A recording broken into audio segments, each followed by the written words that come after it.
UPSC की तरफ और आईपीएस की तरफ प्रेरणा देने का जो स्रोत है वो मेरी माताजी रही हैं। जी।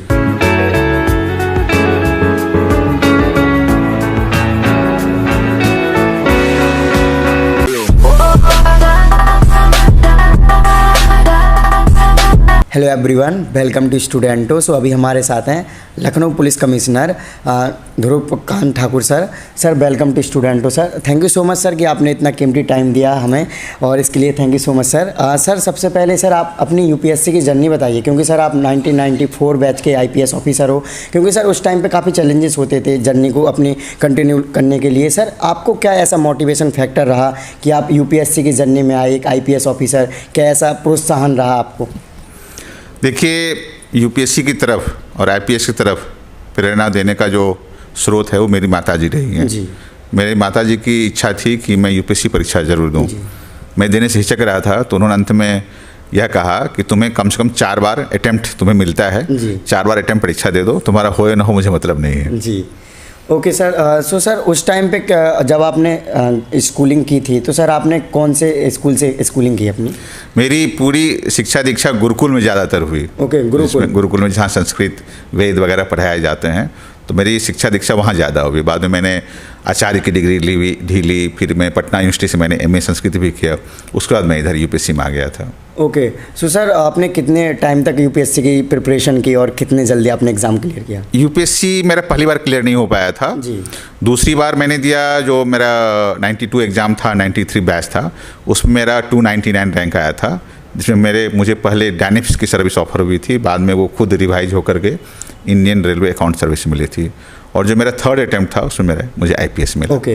तो सर उस टाइम थोड़ा सा आप बता सकते हो कि यूपीएससी में कितनी पोस्ट होती थी, किस तरीके से, मतलब कितने एग्ज़ाम होते थे? एग्जाम तो इतने ही होते जितने आज हो रहे हैं। तभी भी प्रीलिम्स होता था, मेंस होता था, इंटरव्यू होता था। मेंस का कुछ पैटर्न अब बदल गया है। मेंस का उस समय हम लोग उस समय 2 ऑप्शनल पेपर्स हुआ करते थे, 2 ऑप्शनल सब्जेक्ट्स हुआ करते थे, उसके 4 पेपर्स हुआ करते थे। अब ऑप्शनल एक ही सब्जेक्ट होता है, उसके 2 पेपर होते हैं। हम लोग समय जीएस के 2 ही पेपर होते थे, अब जीएस के 4 पेपर्स हो गए हैं। तो इतना अंतर आया है। और जो हमारी वैकेंसी रहती थी उस समय कुछ कम रहती थी, वैकेंसी 700-800 के आसपास होती थी, अब काफ़ी बढ़ गई है। बीच में 98 से 2002 का बीच का ऐसा टाइम आया था जिसमें यूपीएससी में बहुत कम वैकेंसी आ गई थी। उससे पहले हम लोग के बैच में या 97 तक वैकेंसी ठीक ठाक 700, 800, 900 तक जाती थी। अब तो खैर काफ़ी वैकेंसी आ रही है। ओके। सो सर जब आपने फर्स्ट टाइम यूनिफॉर्म पहनी थी तो सर उस टाइम का आपका क्या फील हुआ था सर? क्योंकि आजकल हम लोग जैसे यूपीएससी की खुद प्रिपरेशन कर रहे हैं तो आईपीएस की एक यूनिफॉर्म देख के ही अलग सा मोटिवेशन आ जाता है। तो सर आपको क्या फील हुआ फर्स्ट टाइम आपने जब यूनिफॉर्म? देखिए, यूनिफॉर्म की फीलिंग एक अलग ही है, वो चाहे आईपीएस की हो चाहे कांस्टेबल की हो। जब आप यूनिफॉर्म पहनते हैं तो आप अपने देश को रिप्रेजेंट करते हैं, अपनी सरकार को रिप्रेजेंट करते हैं। देखिए, आप जहाँ रहते हैं वहाँ बहुत सारे विभाग हैं। जी। आप कहीं रहेंगे, लखनऊ में हैं, दिल्ली में, कहीं भी 50 विभाग 100 विभाग हैं, उसमें मुश्किल से 5-10 विभाग के लोग जानते हैं। जी। उसमें भी जो वर्दीधारी रहता है उसको लोग तत्काल जान जाते हैं। आप किसी विभाग में ऑफिस में जाएं तो ऑफिस में किसी अधिकारी को देख करके, कर्मचारी को देख के आप पहचानेंगे कि हाँ साहब ये इस विभाग का कर्मचारी है। ऑफिस से बाहर है कोई उसको नहीं पहचानता है। जी। लेकिन पुलिस विभाग एक ऐसा विभाग है जहाँ कांस्टेबल हो या डीजीपी हो, जो बाहर खड़ा है, ड्यूटी पर खड़ा है, चौराहे पर खड़ा है, उसे सब पहचानता है। उसको देख करके लोग सुरक्षा के बारे में, लॉ एंड ऑर्डर के बारे में, सबके बारे में लोग एक धारणा बनाते हैं। तो एक जो पुलिस विभाग का ये वर्दी है ये अलग ही फीलिंग देता है। ओके। सो सर आपकी उस टाइम पे क्या हॉबीज़ थी या फेवरेट चीज़ें थी, और वो जो फेवरेट हॉबीज़ या चीज़ें कहें वो अभी आप उनको लेकर कंटिन्यू चल पा रहे हो, फिर मतलब कि? मेरी फेवरेट हॉबी हमेशा रीडिंग रही है। जी। और जैसे अभी जिस पोस्ट पर हूँ तो उसमें तो रीडिंग मैं ज़्यादा नहीं कर पा रहा हूँ, लेकिन जब भी मैं साइड पोस्ट पर रहता हूँ, साइड पोस्ट मतलब जहाँ मेरे पास वर्कलोड कम रहता है, वहाँ मुझे कुछ न कुछ पढ़ने की, खास पुलिस से रिलेटेड सब्जेक्ट या कुछ और भी पढ़ने की हमारी इच्छा रहती है और मैं हॉबी रहती है, उसको मैं पूरा करता रहता हूँ। ओके। सो सर आजकल इंडियन पुलिस सर्विस में क्या क्या चैलेंजेस देखने को मिलते हैं? क्योंकि सर आप तो काफ़ी टाइम से सर्विस कर रहे हो, करीब 25 वर्ष हो गए हैं। देखिए, पुलिस की चैलेंजेस धीरे धीरे नई इवॉल्व होते जा रही हैं। जो पॉलिटिकल सिस्टम अपहीवल हो रहा है, आप देखो अभी किसान आंदोलन चल रहा है, तो पुलिस के सामने कितनी बड़ी चुनौती है। पुलिस के सामने सबसे बड़ी चुनौती होती है कि हम कानून व्यवस्था बनाए रखें, साथ ही साथ जो हमारे सामने लोग हैं, हम किसान हमारे सामने, वो हमारे दुश्मन तो है नहीं। जी। तो ये हम कैसे क्या करें जिससे कि हम कानून व्यवस्था बनाए हुए रखें और साथ ही साथ इनको हम नाराज़ भी ना करें या इनसे हम दुश्मनी ना लें या इनके प्रति हमारे इनके बीच कोई दुश्मनी का भाव पैदा ना हो। ये बहुत मुश्किल होता है। ये बहुत मुश्किल घड़ी होती है जब हम अपने नागरिकों के प्रति ही, अपने साथियों के प्रति ही, अपने दोस्तों के प्रति ही हमें कानून का पालन करना पड़ता है। अपराधियों के खिलाफ कानून पालन करना बड़ा आसान है। आपको कहीं एक डकैत मिल गया, एक हत्यारा मिल गया, लुटेरा मिल गया, बहुत आसान है। आपने उसको पकड़ा, हथकड़ी लगाई, जेल भेजा, तफ्तीश किया। लेकिन जब इस तरह के लॉ एंड ऑर्डर होते हैं जहाँ कि आपके देश के किसान आपके सामने खड़े हैं जी, उस पर कैसे आप बल प्रयोग करेंगे? बहुत बड़ा डायलेमा होता है। सबसे बड़ी चैलेंज हमारे सामने यही रहती है। नई चैलेंजेस बहुत सारी आ रही हैं। अब साइबर क्राइम चैलेंजेस आ गई हैं, सोशल मीडिया की चैलेंजेस आ गई हैं। सोशल मीडिया की चैलेंजेस इतनी बड़ी आ गई हैं कि आप देखेंगे कि सोशल मीडिया के चलते न केवल जैसो आपके साथ फ्रॉड हो रहा है, न केवल आपके साथ क्राइम हो रहा है, अपितु समाज में भी, संप्रदाय में भी, समुदाय में भी। आप देखेंगे अभी लेटेस्ट देखा आपने किसान आंदोलन में एक आया कि ट्विटर पर एक हैशटैग टूल चला था। तो इस तरह करके तमाम चीज़ें नई आ रही हैं, नई चैलेंजें नई फेस आती हैं। आज से पहले अपराध होते थे तो हम लोग जैसे अपने मुखबिरों के माध्यम से पकड़ते थे। आज अपराध होता है तो हमें सर्विलांस का यूज करना पड़ता है। तो नई चैलेंज आ रही है, नई टेक्नोलॉजी आ रही है। उस टेक्नोलॉजी के पीछे हमें भागना पड़ता है। हमारी पुलिस को अपडेट होना पड़ता है, हमें अपडेट होना पड़ता है। ये हमारी चैलेंजेस है। ओके सो सर, आपने जैसा कि गुरुकुल से पढ़ाई की है तो सर आपने डेफिनेटली हिंदी मीडियम से पढ़ाई की होगी। तो सर जो हिंदी मीडियम्स के स्टूडेंट्स हैं तो सर उनके लिए आपके क्या सजेशन रहेंगे? क्योंकि आजकल हिंदी मीडियम्स के स्टूडेंट्स कम सेलेक्ट होते हैं यूपीएससी की जर्नी में या यूँ कहें अदर कॉम्पिटेटिव एग्ज़ाम्स में। देखिए, मीडियम बहुत ज़्यादा मायने नहीं रखता है, लेकिन ये बात ज़रूर है कि अभी भी हिंदी मीडियम में जो हमें वो मिल पाता, पाठ्य सामग्री मिल पाती है, कम मिल पाती है। तो हमें जो बहुत सारे इंपॉर्टेंट सब्जेक्ट्स हैं जीएस वगैरह के भी, जो हमें टॉपिक पर जो हमें सजेस्टेड जो बुक्स होती हैं, सजेस्टेड जो आर्टिकल्स मिलती हैं, सजेस्टेड जो स्टडी मटेरियल्स मिलती हैं, इंग्लिश में मिल पाती हैं। तो आप हिंदी मीडियम के भी हैं, लेकिन आपकी इंग्लिश की इतनी अंडरस्टैंडिंग होनी ही चाहिए कि इंग्लिश आप अच्छे समझ सकें, अच्छे से लिख सकें बहुत हद तक। क्योंकि इंग्लिश एक आपका जैसे कंपलसरी सब्जेक्ट भी है, उसको भी आपको क्लियर करना पड़ता है। बहुत सारे हिंदी वाले जहाँ मात खा जाते हैं वही कंपलसरी सब्जेक्ट क्लियर नहीं कर पाते हैं। जो अब आजकल सी स्टैट हो रहा है उसमें भी दिक्कत आती है। पहले तो सी स्टैट क्वालिफाइंग, अब तो क्वालिफाइंग केवल हो गया है। पहले तो उसका स्कोरिंग मेरिट भी हो, तब भी दिक्कत आती थी। तो यदि आप हिंदी मीडियम के हैं, हिंदी मीडियम में सवाल का जवाब लिख रहे हैं, नो प्रॉब्लम, कोई प्रॉब्लम नहीं है। लेकिन आपको इंग्लिश की इतनी समझ रखनी पड़ेगी कि 2-3 चीज़ कर पाएँ। इंग्लिश कंपलसरी सब्जेक्ट क्वालिफाई कर पाएँ, जो सी स्टैट को भी क्वालिफाई कर पाएँ, और जो इंग्लिश में स्टडी मटेरियल्स अवेलेबल है अच्छी, जो कि हिंदी में नहीं है, वो आप उसको स्टडी कर पाएँ, उसके अनुसार अपनी तैयारी कर पाएँ। ओके सो सर जी, स्कूल और कॉलेजेस का कितना योगदान रहा आपकी प्रिपरेशन यूपीएससी की जर्नी में? क्योंकि सर स्कूल ही है जो कि हमें स्टार्टिंग से सिखाता है कि कैसे क्या चीज़ें आगे लेकर चलनी है। देखिए, स्कूल कॉलेजेस का ये कंट्रीब्यूशन रहता है प्रिपरेशन में कि आपको एक अच्छी समझ, एक अच्छी इंटेलिजेंस, एक अच्छी ग्रैस्पिंग पावर्स आपको आ जाती है। क्योंकि जब आप यूपीएससी देने आते हैं तो उसमें तमाम सब्जेक्ट्स ऐसे होते हैं, ज़रूरी नहीं कि आपने स्कूल या कॉलेज में पढ़ी हुई हों, नई चीज़ें आती हैं। मान लीजिए कोई इंजीनियर है, डॉक्टर है, वो जब यूपीएससी एग्ज़ाम देता है तो उसको बहुत सारे आर्ट्स के पेपर्स पढ़ने पड़ते हैं, आर्ट्स के सब्जेक्ट पढ़ने पड़ते हैं। ये ज़रूरी नहीं कि आपको स्कूल कॉलेज में सारी चीज़ें पढ़ा दी गई हों, लेकिन स्कूल कॉलेज में ये ज़रूरी है कि आपको इस लायक बना दिया गया हो, आपकी समझ इस तरह स्तर पर पहुंच गई हो कि आप कुछ भी पढ़ें उसको समझ सकें, उसको आप परीक्षा में प्रोड्यूस कर सकें। सो सर, आपने जैसा कि 25 वर्ष पहले यूपीएससी की जर्नी की है, तो सर उस टाइम पे बड़े बड़े कोचिंग इंस्टीट्यूट या गूगल या यूट्यूब जैसी चीज़ें नहीं होती थी, तो सर वो कितना चैलेंजिंग रहा आपके लिए जर्नी के लिए? नहीं, कोचिंग इंस्टीट्यूट उस समय भी थी। इतने बड़े बड़े आजकल तो बहुत बड़े बड़े कोचिंग इंस्टीट्यूट हो गए हैं। कोचिंग इंस्टीट्यूट तब भी पर्याप्त थे, कोचिंग इंस्टीट्यूट कहीं कमी नहीं थी। हाँ, जो आपको मटेरियल अभी इधर मिल जाता है वो उस समय मटेरियल नहीं मिल पाते थे। ये बात सही है कि जो आपको गूगल पर मिल जाए या यूट्यूब पर मिल जाए या और माने जो आपको सोशल मीडिया पर मिल जाता है, रेडली इंटरनेट पे अवेलेबल मिल जाता है, वो नहीं मिलता है और ये, लेकिन कोचिंग इंस्टीट्यूट पर्याप्त, उसमें कोई कमी नहीं थी। सो सर, आपकी जो सर्विस है करीब 25 वर्ष हो गए हैं, तो सर कुछ ऐसा इंसिडेंट हो जो कि स्टूडेंट्स को मोटिवेट करे, ऐसा कुछ हो तो सर प्लीज़ शेयर करिए।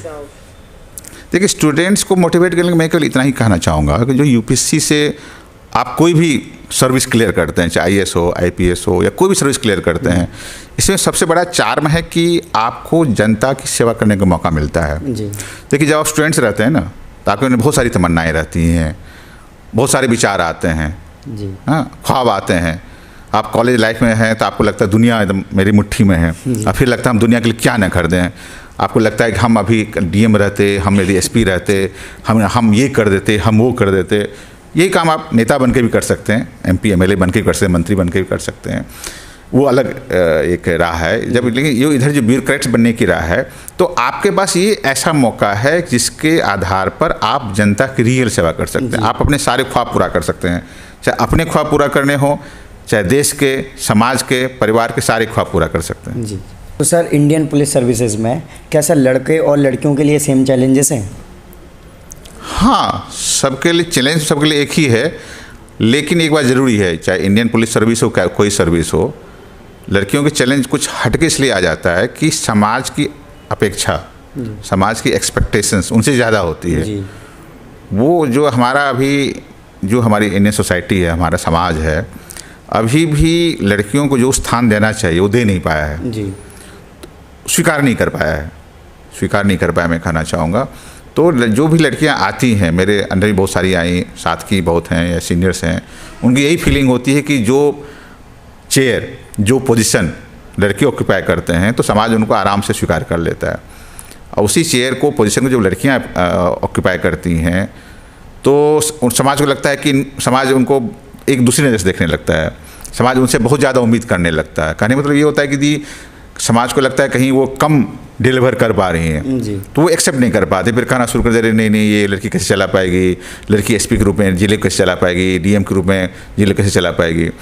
तो ये कुल मिला के बात सही है कि लड़कियों से इन पोजीशन से जो एक्सपेक्टेशंस होती है, चूँकि कमांड कंट्रोल वाली पोजीशन है, चाहे एसपी के हो चाहे डीएम को, तो कमांड कंट्रोल में उनसे परफॉर्मेंस की बहुत अपेक्षा की जाती है, डिलीवरी की बहुत अपेक्षा की जाती है। फिर उनके साथ प्रॉब्लम होती है अपनी फैमिली को भी देखने की। तो कुल मिला के उनके लिए चैलेंजेस ज़्यादा हैं, डबल चैलेंजेस हो जाते हैं। जी जी। ओके, सो सर आजकल स्टूडेंट्स स्ट्रेस और डिप्रेशन का शिकार हो रहे हैं, तो सर उनको किस तरीके से इन चीज़ों को टैकल करना चाहिए या डील करना चाहिए? मुझे नहीं लगता कि स्टूडेंट को किसी स्ट्रेस या डिप्रेशन शिकार होना चाहिए। जो स्टूडेंट स्ट्रेस या डिप्रेशन शिकार हैं उसकी वजह ये होती है कि उनको जब मनमाफिक रिजल्ट नहीं मिलता है, चाहे नॉर्मल एग्ज़ाम्स में चाहे कॉम्पिटिटिव एग्ज़ाम्स में। मेरा कहना है कि देखिए ये कॉम्पिटिटिव एग्ज़ाम चाहे यूपीएससी हो चाहे कोई एग्ज़ाम हो, यही ज़िंदगी का आखिरी स्टेप नहीं है। ज़िंदगी में बहुत चीज़ें हैं। मैं मानता हूँ कि यूपीएससी में यदि लाख लोग अप्लाई करते हैं तो लाखों लोगों का नहीं होता है, जी। 1000 लोगों का मैक्सिमम होगा। हर एक साल आप देखेंगे यूपीएससी में जो एस्पायरेंट्स आती हैं, वैकेंसी उतनी आती है, मैं इसलिए 1000 राउंड अप कर रहा हूँ, और जो अप्लीकेंट्स होते हैं वो भी 1 लाख प्लस ही होते हैं। तो आप ये कहें कि 1 लाख में यदि 1000 का सिलेक्शन हुआ, 99,000 सेलेक्ट नहीं हो पाए, तो 99,000 जो स्ट्रेस में डिप्रेशन चले जाएँ तो वो पूरी तरह से गलत है। आपने यहाँ ट्राई किया नहीं हुआ तो ज़िंदगी में और सारे एग्ज़ाम्स हैं, ज़िंदगी में और सारे काम हैं। आप अपने को पॉजिटिव रखिए, आपकी जो मेरिट है, आपकी जो परफॉर्मेंस है, जो आपकी क्वालिटी है, आपकी जो टैलेंट है, उसके अनुसार आपको ज़रूर मिलेगा। ओके, सो सर लास्ट में आपके क्या सजेशन रहेंगे जो नए यूपीएससी के स्टूडेंट्स हैं जो इस जर्नी में आना चाहते हैं, और साथ में सर आप अपने टाइम पर किस तरीके से स्टडी करते थे, थोड़ा बहुत टाइम टेबल हो सके तो बताएं। मैं अपना टाइम टेबल पहले बताना चाहूँगा। देखिए टाइम टेबल कोई फिक्स नहीं है। आप जितने लोगों का, जितने सक्सेसफुल लोगों का टाइम टेबल पूछेंगे सब अपना अपना अलग अलग बताते हैं जी। तो ये डिपेंड भी करता है सब पर अलग अलग। कोई देखिए बहुत लेट नाइट पढ़ता है, कोई बहुत अर्ली मॉर्निंग उठ के पढ़ता है, कोई जैसो किसी से आप बात करेंगे पता लगेगा कि एग्ज़ाम जब आ रहा था तो 4 महीनों ने जैसे 17 घंटे 18 घंटे पढ़ाएगी, कोई लगातार पढ़ाई करता है। तो आपकी जो स्टडी का पैटर्न है जो नॉर्मल रहा है आपके स्कूल कॉलेज डेट में, मेरा कहना होगा आप उसी को मेंटेन कीजिए, उसे कुछ ज़्यादा बढ़ा लीजिए। आप 8 घंटा पढ़ते तो आप 10 घंटा कर लीजिए, लेकिन 8 घंटे को 18 घंटे आप नहीं कर पाएंगे जी। और ये मायने नहीं रखता कि आपने कितने घंटे पढ़े, मायने ये रखता है कि आपने कितने घंटे मीनिंगफुल पढ़ाई की। हम 2 घंटे पढ़ के भी कुछ दिन से नहीं समझ पाएंगे, कोई बंदा 20 मिनट पढ़ के समझ लेगा जी। ये इम्पोर्टेंट है। तो जी ओके, सो सर आपका इतना बिजी शेड्यूल रहता है, जैसे कि बहुत सारे मैंने अभी देखा कि मीटिंग्स कॉल्स, और सर इतने बिजी शेड्यूल में अपने आप को आप कैसे कूल रख पाते हो सर, इसके बारे में ज़रूर शेयर करिए। देख कूल रखना जो मेरी चॉइस नहीं है, कूल रखना मेरी कंपल्सन है यदि मैं अपने आप कूल ना रखूं तो सबको धीरे धीरे घबराने लगेगा। देखिए जब मैं कूल नहीं रहूं तो मेरे अंडर इतने ऑफिसर्स हैं, वो हमें अपने उम्मीद भरी नज़रों से देखते हैं, वो हमें मॉडल मानते हैं, सीनियर मानते हैं, वो हमसे प्रेरणा लेते हैं, वो देखेंगे मैं ही परेशान हूँ तो उनकी परेशानी और ज़्यादा बढ़ जाएगी। मैं इतने जनता के लोगों से मिलता हूँ, इतने कॉल्स अटेंड करता हूँ, इतने इवेंट्स अटेंड करता हूँ, इतने इंसिडेंट्स अटेंड करता हूँ, तो मैं बताना चाहूँ कूल रखने से फ़ायदा ज़्यादा होता है, 10 गुना फ़ायदा ज़्यादा होता है। जो कूल ना रहने से 10 गुना नुकसान हो सकता है, कूल रहने 10 गुना फ़ायदा हो जाता है। ओके, सो सर लास्ट में आपकी अब तक की जर्नी कैसी रही सर, एक वर्ड में अगर मेरी बहुत फंटास्टिक रही, बहुत fantastic. Okay, so thank you so much sir कि आपने इतना कीमती टाइम दिया। Thank you so much. जय हिंद सर। जय हिंद। तो आई होप कि ये वीडियो आपको अच्छी लगी होगी, तो इस वीडियो को लाइक करें। अभी तक आपने चैनल को सब्सक्राइब नहीं किया तो चैनल को सब्सक्राइब कर लीजिए। एंड आपके जो भी क्वारीज होते हैं आप मुझे इंस्टाग्राम और फेसबुक पर मैसेज कर सकते हैं। इन सभी के लिंक वीडियो के डिस्क्रिप्शन में। जय हिंद।